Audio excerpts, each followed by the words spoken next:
Welcome to the Creative Chats Podcast with Mike Brennan.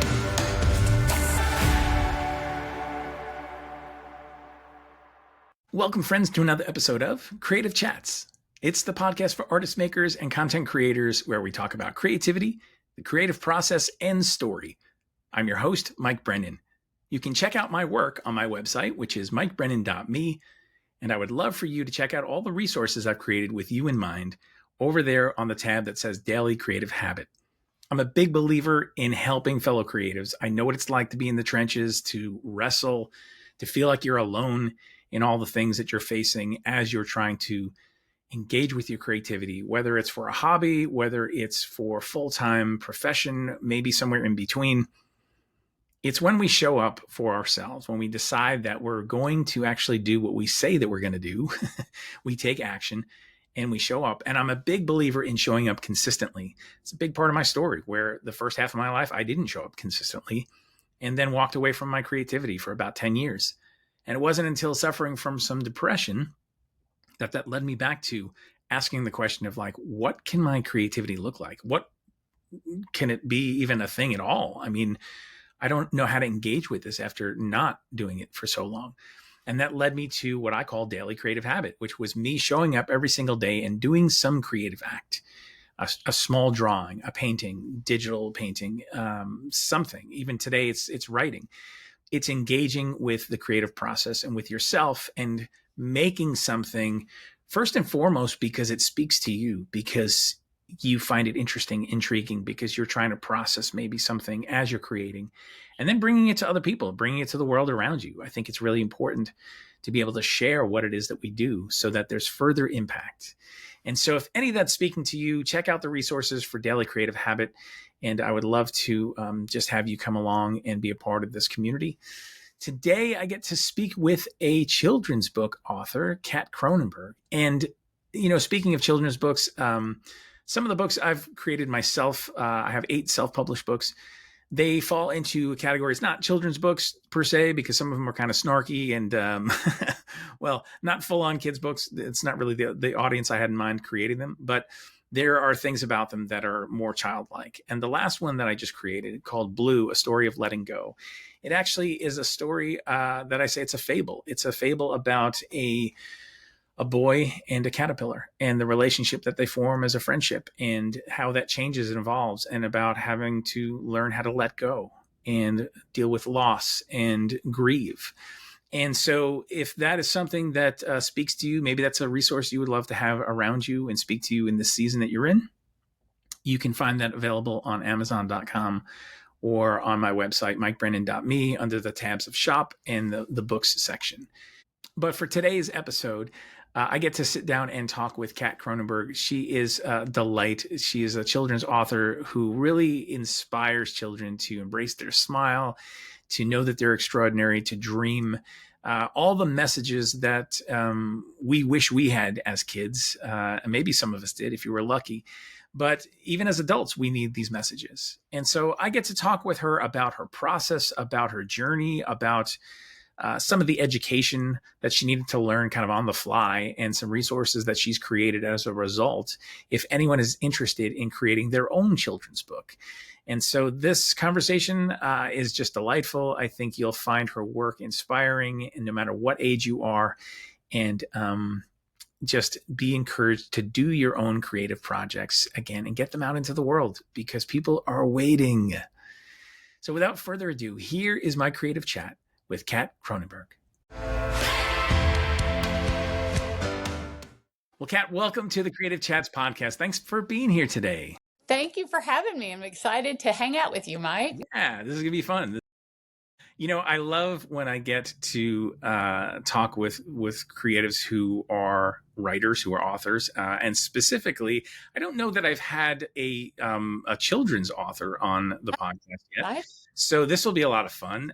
Yeah, so just so many questions, so many things floating around my head. But the one place that I would love to start, yes, sir. being that we're going to be talking about children's books and I'm sure children in general. When you were a kid, is there a specific memory that you have tied to creativity?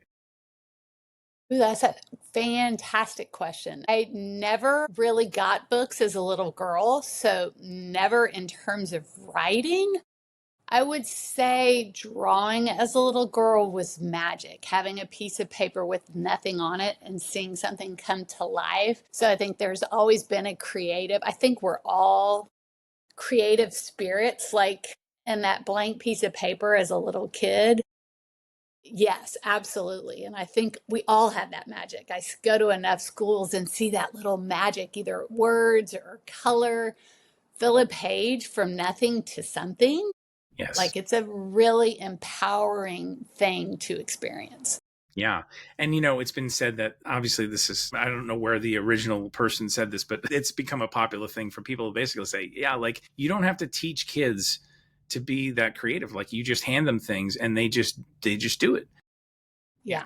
And it's not until much later in life that we start dealing with, the outside voices and the inside voices that say we're not good enough, or that somehow, comparisons and all the rest of that we start to get self-conscious, and it doesn't allow us to be able to show up like kids where I'm just Great. having fun. I'm not overthinking this. There's no, it's, Exactly. As yeah. Albert Einstein, one of my favorite quotes is imagination is more important than knowledge. And I think the older we get, we lose sight of the power of our imagination to create and to really solve problems. Like Yes. it's factual. Imagination is where everything begins, from the Wright brothers and an airplane to Walt Disney. I could go on and on. But yes, so I love that a little kid has that freedom. And I think we're all called to remember as adults to go back to that fun and that freedom. Yes. Yeah.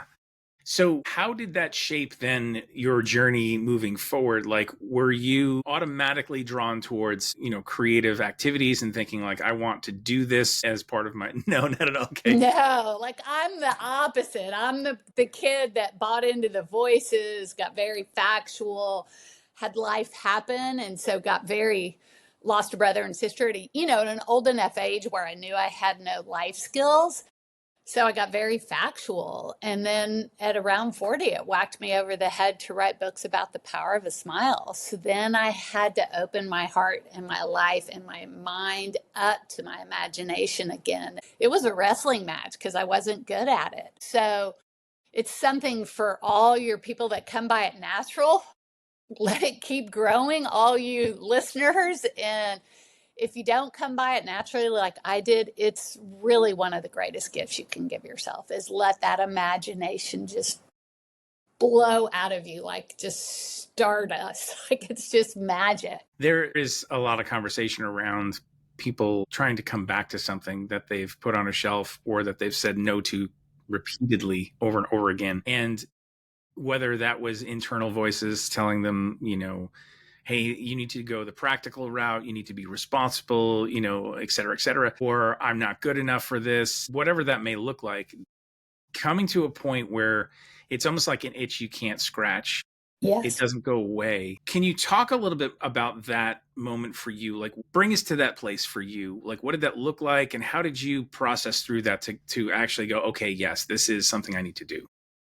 Well, like I said, I was at a symphony. It literally, I say at school visits, God, divine inspiration. I don't know what I call it or what I want you to call it, but it was like something whacked me over the head. Kat, you are meant to write books about the power of a smile to empower kids and everyone to live their best life. And I was around 40. This is how much I knew about writing, how many authors I'd ever met. I mean, I was at ground zero, knew nothing. My imagination wasn't flourishing. I wasn't a creative. I was a very practical, in the box liver. And so in the beginning, I was terrible at writing. I met my first author and she said, start reading. So I was like, I don't have money to buy books. And she's like, duh, there's a library. So my boys luckily were young at the time, and we would get stacks and stacks of picture books and just read and read and read. And, like they say, if you want to get good at something, learn from the people who've gone before you. So I would learn what we liked, what we didn't like, started to get better and better. But my stories, the name of my titles are Dream Big, Love Big, Think Big, and then Live Big with Ketchum.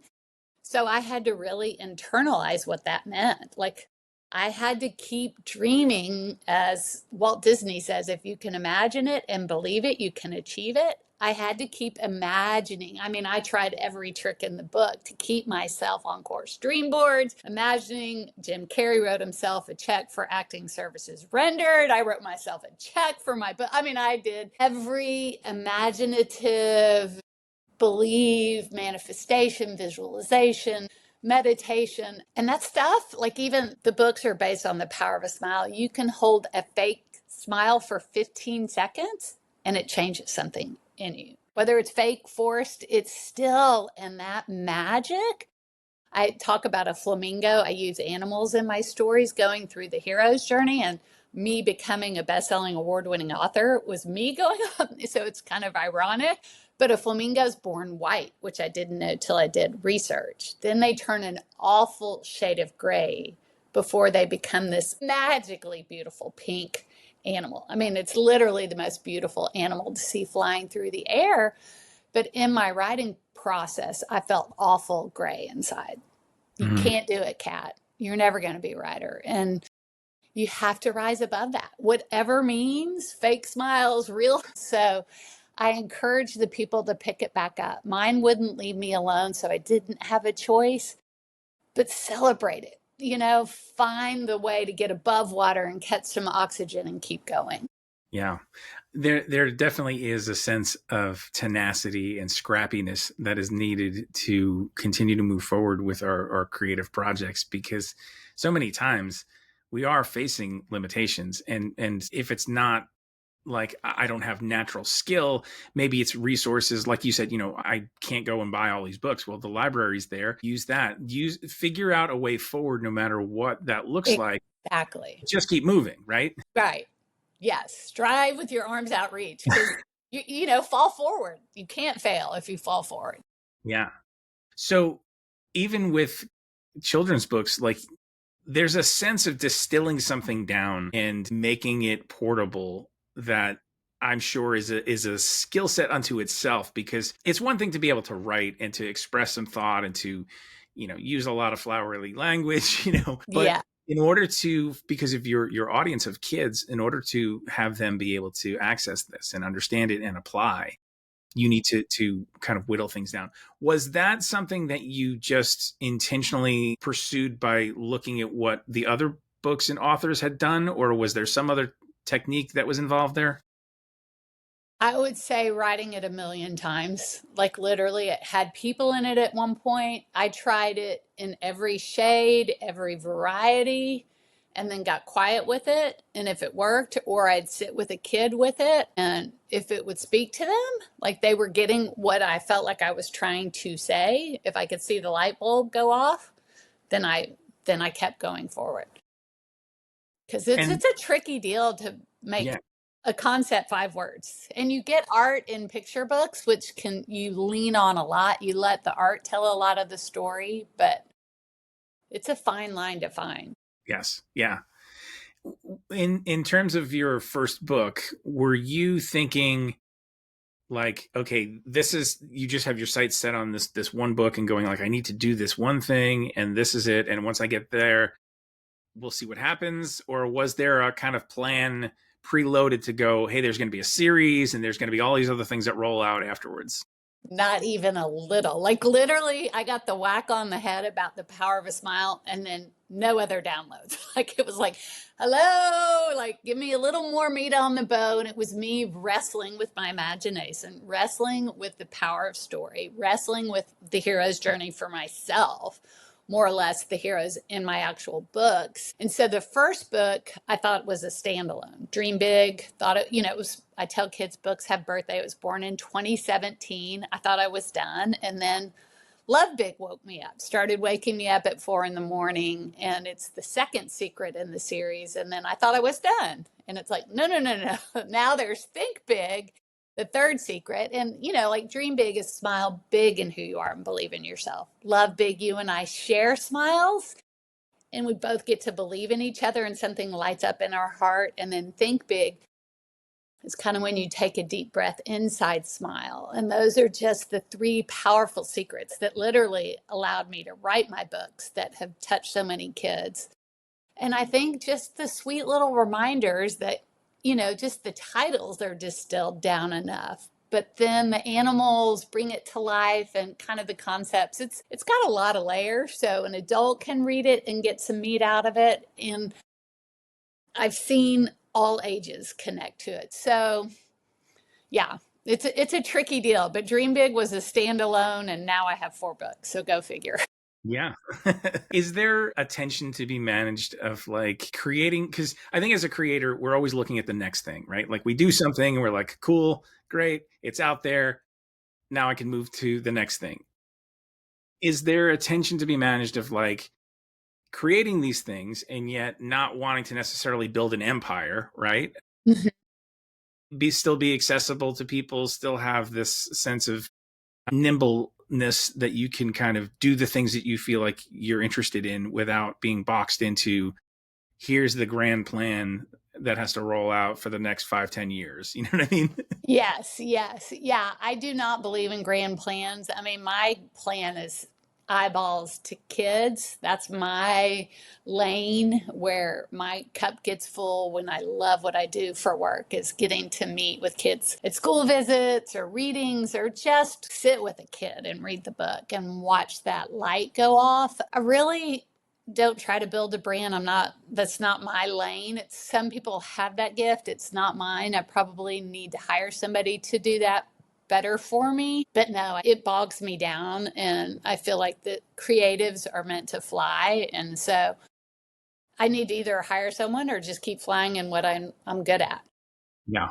Yeah. When you're approaching your first book, you have the ideas, you're writing. What is the thing that like walk us through the process that you go through for that, or at least did for the first book? Maybe that's changed since then. But obviously, there needs to be an illustrator involved. You need to know like, okay, I need to make decisions on publishing. Like walk Yes. us through those decisions and Yes. what informed you. Yeah. Yeah, if there's writers out there, at least for the youth industry, there's an organization called Society of Children's Book Writers and Illustrators. The website is secbwi.org. Phenomenal. They have Austin has a chapter. It's a worldwide organization that has every facet of the industry from wannabe writers to successful writers to editors to agents. And so you can go to that world and get very educated. And that's where I kept myself accountable because life kept getting, I was raising kids, adopting kids, bearing parents. So life kept getting in the way. And it's where I stayed hemmed in to keep, like you said, keep striving, keep going forward. It kept me continually going forward. And then it also helped me define which road I wanted to take. Because if you're a writer, you can do it independent, you can go with a big house, you can do a hybrid. There's, 4 or 5 different roads you can take. So it helped me figure out, and everybody's got to find it for themselves.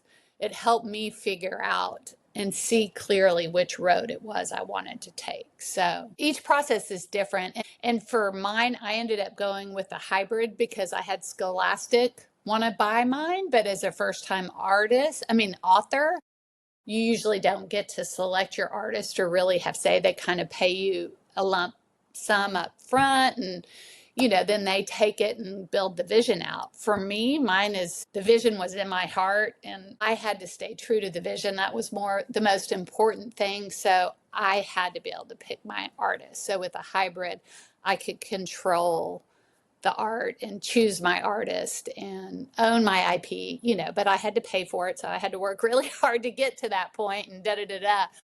But my art director has been phenomenal and the book has hit all 4 books now have hit it out of the park. So it's been really fun to honor the process when it doesn't necessarily make sense.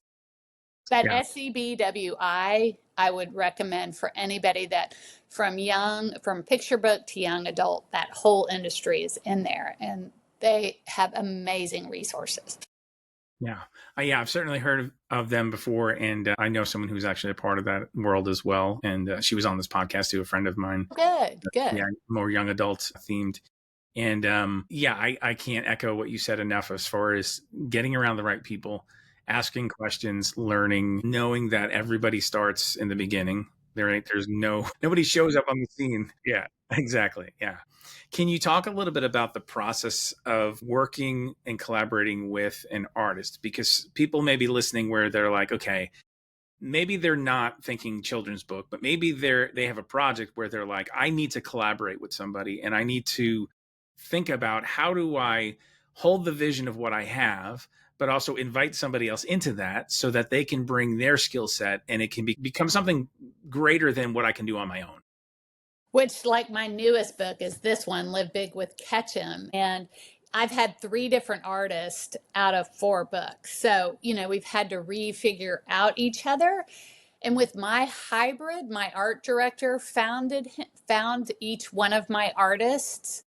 And what's interesting, which I think big houses are the same way, the artist and the writer, if you're not the same person, do not get to talk. So there's a middleman, and I think they protect that relationship because art is very personal and my words are very personal. And my art director was magic. He let us both find our gifts and enhance the story. I would give him, this is working. I think this could be cooler. He hit it out of the park on day 1. We just kind of bantered, just like I would with the words, like try it different ways. And we bantered, kind of in rough draft form with what it would look like, and then slowly added color and what that would look like and page turns. Like in this book, I had it only at 30. Most picture books are only 32 pages. I had it at 32 pages.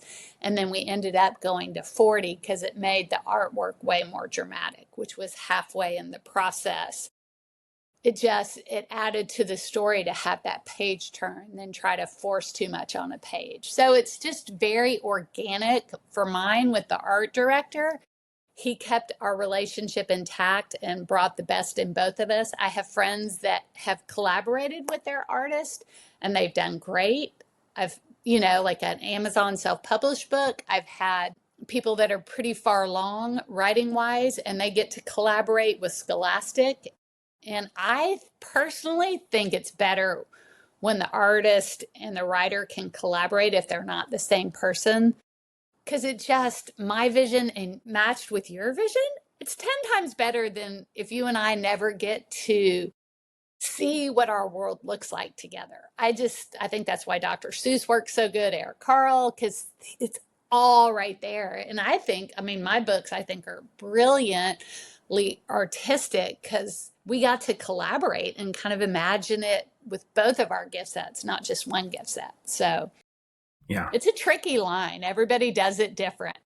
Yeah. And again, it goes back to educating yourself, right? And Yes. figuring out what are the options, what seems best for me for the project. And then sometimes you just need to make a decision and move forward with it. And if you need to course correct or the next time do something different because you've learned something along the way that you're like, okay, I know I'm never going to do that again. Yeah. Or if you start to get off, collaborating, get a third party to stand in the middle so the relationship stays intact and the work gets honored. That's the ultimate goal, is the work gets honored. So if the process isn't working easy, take a step back, try a plan B, but keep it going forward would be my hope for people, unless they two don't marry. Right. Yeah.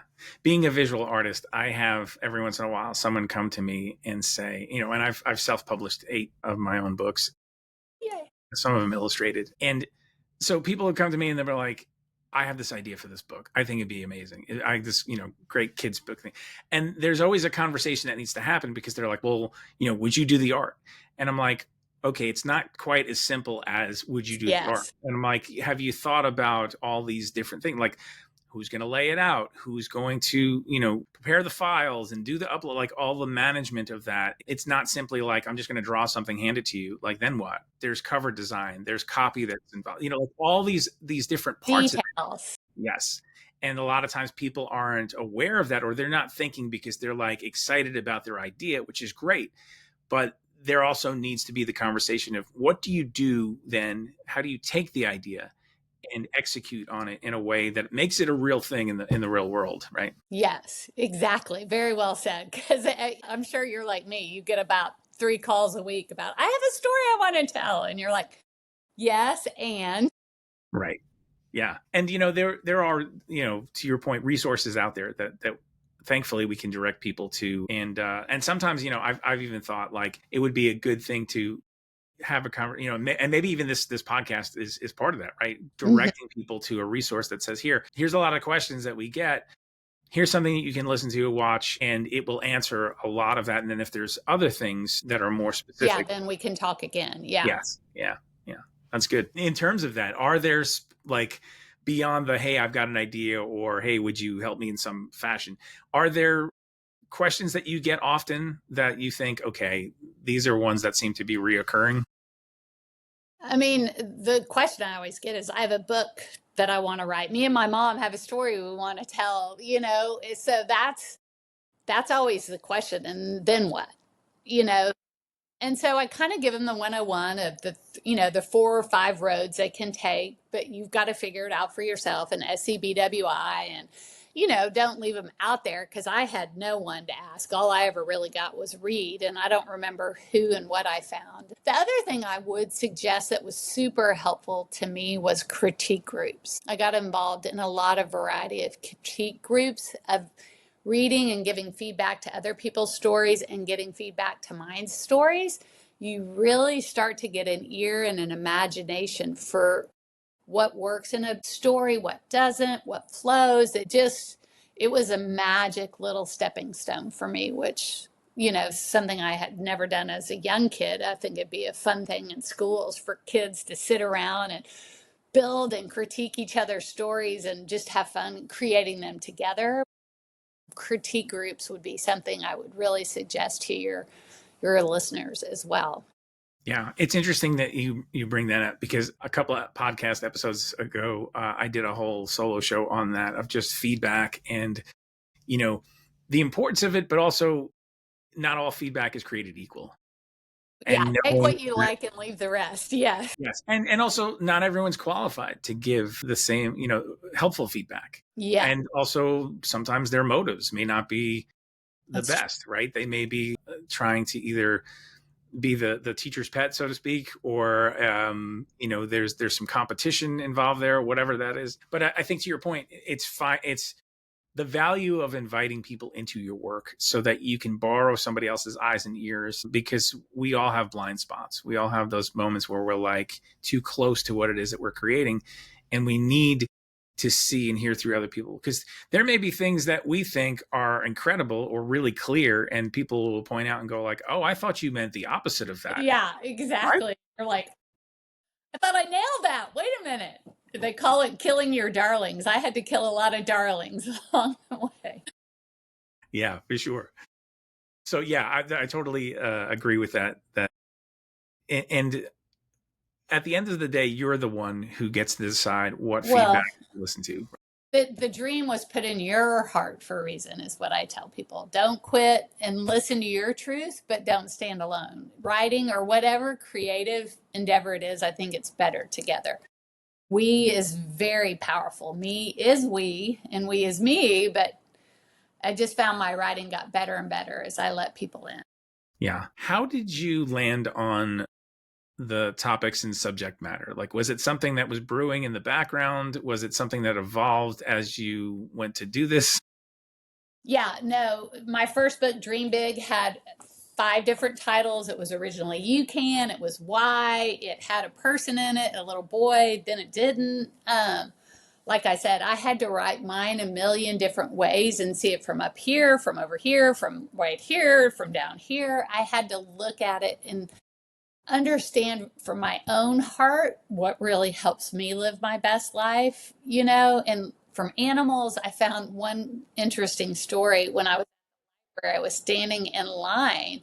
And I think there are really sweet divine moments in our life if we're paying attention. A book literally fell at my feet when I was in the checkout line from the restocking deal. And it was Joseph Campbell, which I don't know if you've heard of. I had never heard of him at 40. But he wrote a book called A Hero with 1,000 Faces. And it's, he sat in a room for 5 years studying every kind of story, every religion, and found no matter where we came from or what we were about, we're all more the same than different, and told this story as the hero's journey. It's what George Lucas found in writing Star Wars. And so that was my first big aha moment, animals, and then Joseph Campbell. And that was my framework. And through that, I found the dream big title. Like, wow, like to be the hero, you have to first have a dream. I've got my dream to write a book. I'm working on it. I'm trying to get there. So it kind of was a it was why, because I wanted to answer the why question of life. A smile is powerful, blah, blah, blah. But it was just, we got to dream. We got to start with the dream, and believing in ourselves is how dream big. You know, Joseph Campbell believed in himself. How crazy would you think this successful, really educated man goes and sits in a cabin for 5 years? You'd be like, you're off your rocker, dude, you know, and created a work of art that has changed so much and made so much better storytelling because of his framework. So his story helped me find dream big and really helped me stay true to me in my writing process, that it doesn't have to make sense to the outside world. I just need to keep going till I find it. Yeah. Yeah. When you're showing up to schools and you're interacting with kids, are there moments maybe, or a story that comes to mind where you're like, you know what, this is why I do what I do. Like, this is a moment that really touched me and showed me like, yeah, like what I set out to do, I'm actually doing.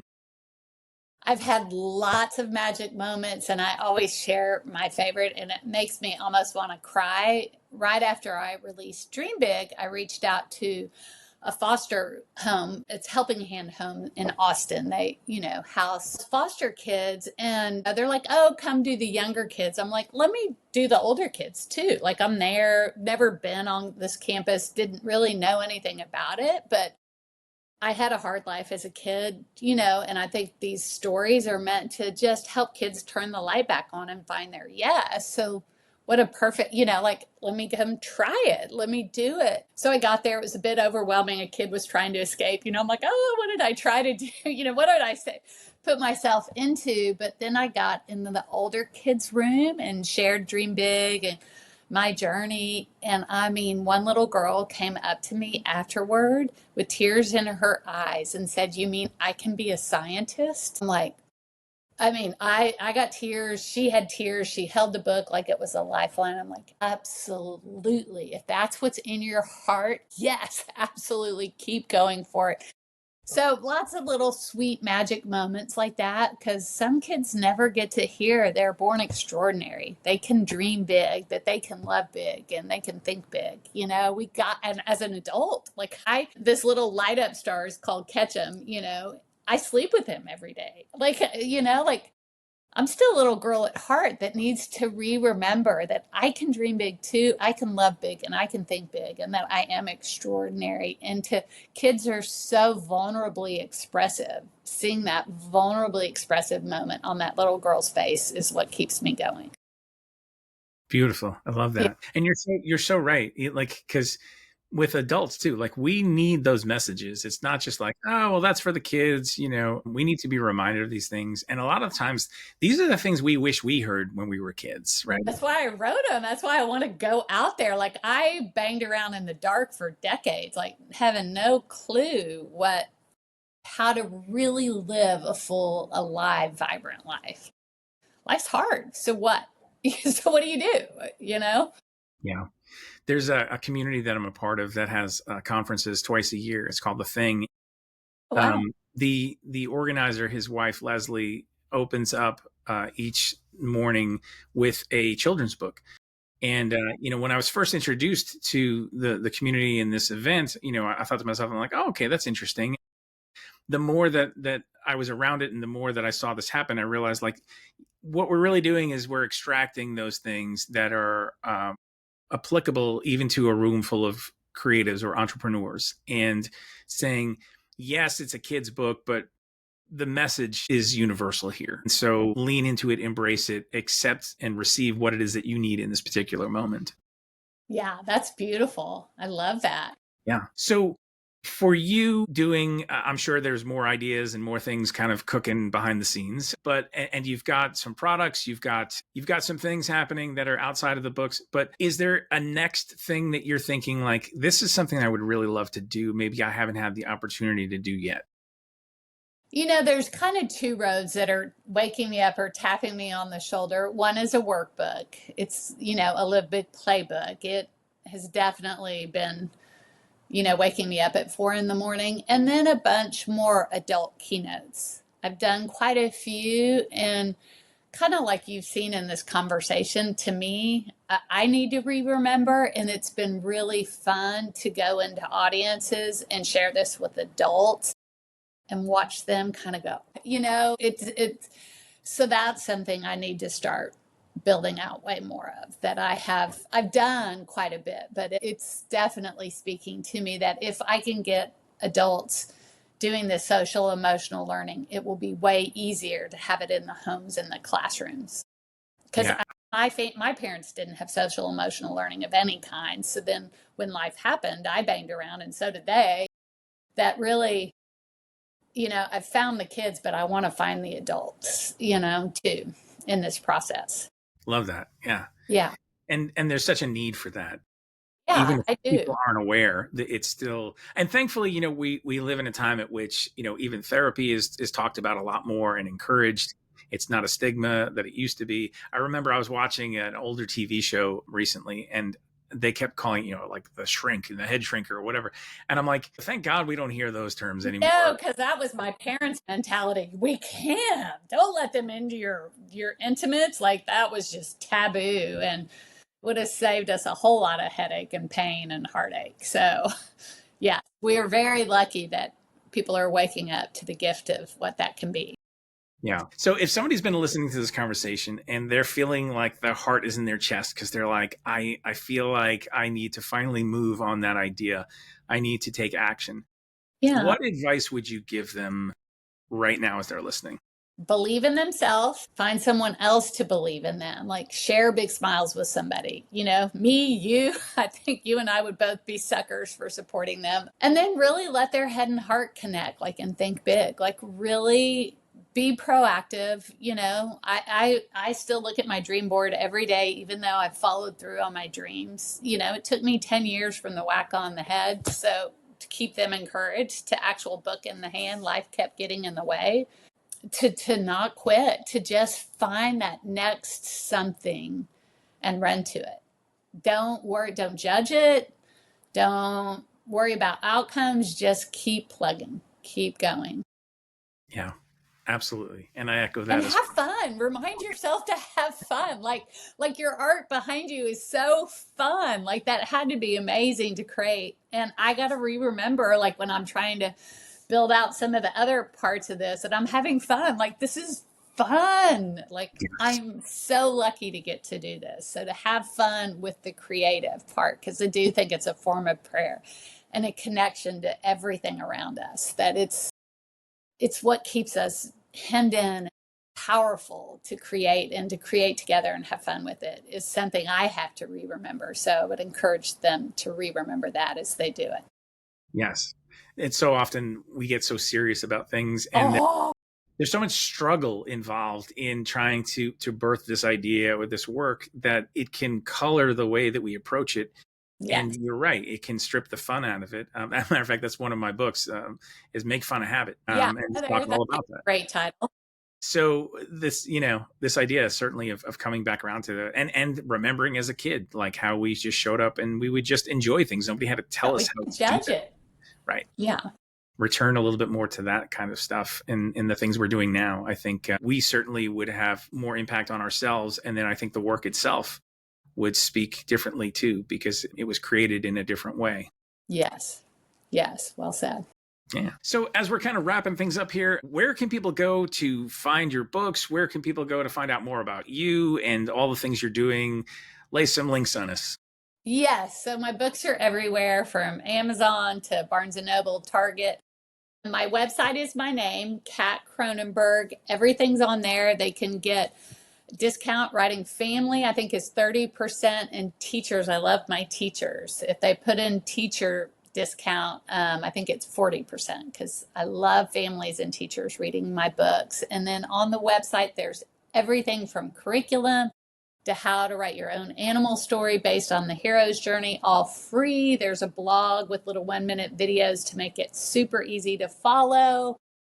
Dung Beetle's doo-doo game for us. So it's got a lot of everything where you can just have fun with your creative along the way, and just remember to celebrate and dream big, love big, and think big. So my name is my website, all the places you can buy books, everywhere you can find them.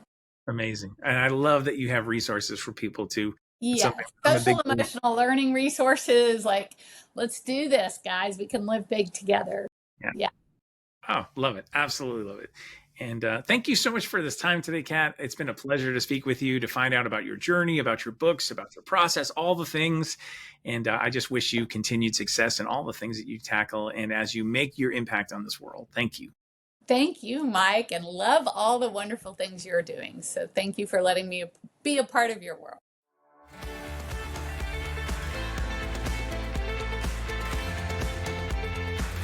Thanks for listening today. I'd appreciate it if you would subscribe, leave a rating and a review. It really helps this podcast be seen and heard by others.